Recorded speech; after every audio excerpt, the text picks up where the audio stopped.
27వ తారీఖు గణపతి రోజు బుధవారం గణేషుని ఆశీస్సులతో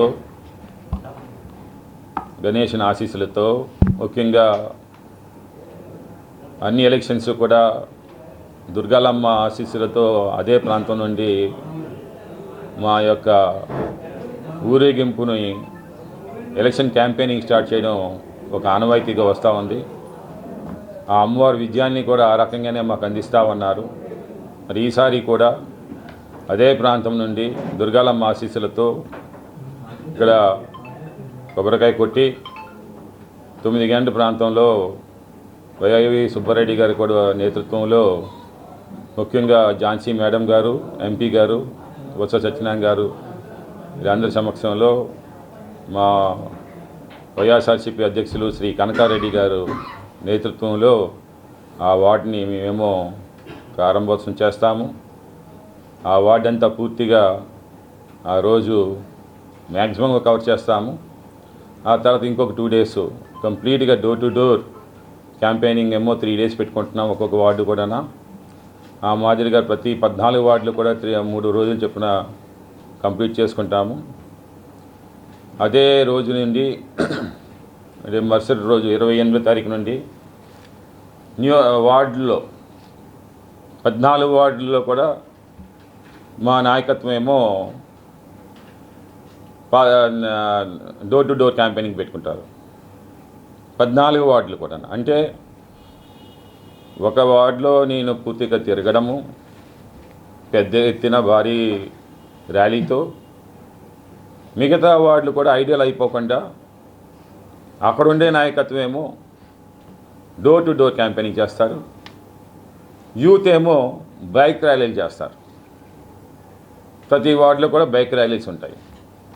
ఒక్కొక్క వార్డులో 2 బైక్ ర్యాలీస్ ఉంటాయి. ఎందుకంటే యూత్ చాలా ఎక్కువ ఉంది. దక్షిణ నియోజకవర్గంలోనూ వైఎస్ఆర్సీపీలో యూత్ ఎక్కువ ఉంది. అందరినీ మేము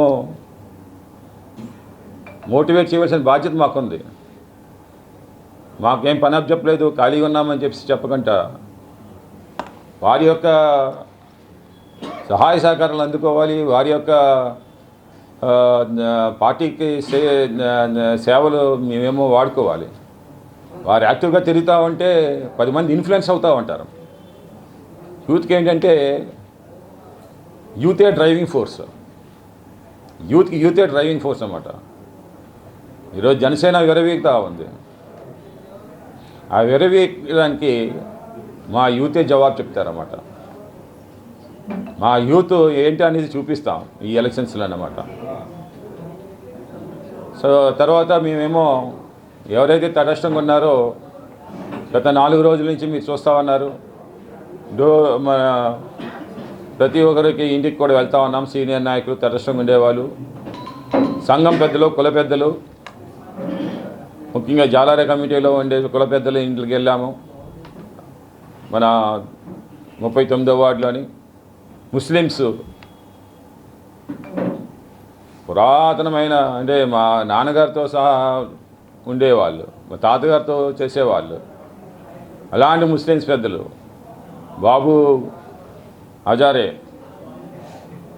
కొడవీధి మసీద్కి ప్రెసిడెంట్ చేశారన్నమాట. అప్పుడు ఆ రోజుల్లో అప్పుడే నిర్మాణం చేస్తే అప్పుడులోనే నేనే కూలీగా నేనేమో ఇటుకలో మోసానమాట.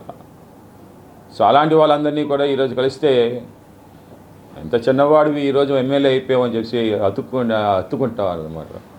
సో వాళ్ళ ఆశీస్సులు అందుకున్నాము. అంటే ఇంకా వాళ్ళ ఆశీస్సులు అంటే అల్లా ఆశీస్సులే ఇంకా. ఎందుకంటే అంత దైవభక్తి రంజాన్ మాసంలోని వాళ్ళ ఆశీస్సులు అందుకోవడం అంటే చాలా మరింత ఉత్సాహంగా పరుగులు చేస్తున్నారు. సో ఇది ఒక అంటే మాకు తెలిసిపోద్ది, ఆత్మీయత తెలిసిపోద్ది. ఫేస్ టు ఫేస్ చేసినప్పుడు ఆ కళ్ళ నుండే ఆనందం, రామ్మ అని చెప్పి అత్తుకోవడం. మా బాబు బోళ్ళని చేశారు జగన్మోహన్ రెడ్డి గారు, మీకు కాకపోతే ఇంకెవరికి వేస్తామమ్మా, ఇంట్లో ఇదిగో మా దానికి వచ్చి పెన్షన్ అందిస్తామన్నారు. ఇలాగ చెప్పుకుంటూ వాళ్ళు చాలా ఆత్మీయంగా ప్రలకరిస్తూ ఉన్నారన్నమాట. లేదు అని చెప్పేసి ముఖం మీద సీదరింపుగా కొంతమంది ఉంటారన్నమాట. చాలే అమ్మ ఇంకెళ్ళండి అమ్మ అని చెప్పి అన్న వాళ్ళు ఉంటారు. సో అవి మా ఓటు కాదు, లేదంటే అది తెలుగుదేశమా లేదంటే ఇంకేదైనా పార్టీ అవ్వచ్చు. కానీ మేము చేశాం, సేవ చేశాం, కష్టపడ్డాం. 5 సంవత్సరాలు మేమేం కూర్చోలేదు. జగన్మోహన్ రెడ్డి గారు మమ్మల్ని కూర్చోబెట్టనివ్వలేదు. నిత్యం ప్రజల్లో ఉండమని చెప్పారు. నిత్యం ప్రజల్లో ఉన్నాం. ఏసీ రూముల్లో లేవు. టెంట్లు వేసుకొని ప్రజా దర్బార్లు చేశాం. సో మాకు ఆ హక్కు ఉంది ఓటు అడగడానికి. వాళ్ళు ఏవైనా సరే మమ్మల్ని తిడితే కారణాలు అడిగి దాన్ని కాదని చెప్పేసి చెప్పడానికి మాకు హక్కు ఉంది. ఆ రకంగా వాళ్ళని కూడా మనసు మారుస్తున్నామని చెప్పి నేను తెలియజేస్తా ఉన్నాను. జై జగన్.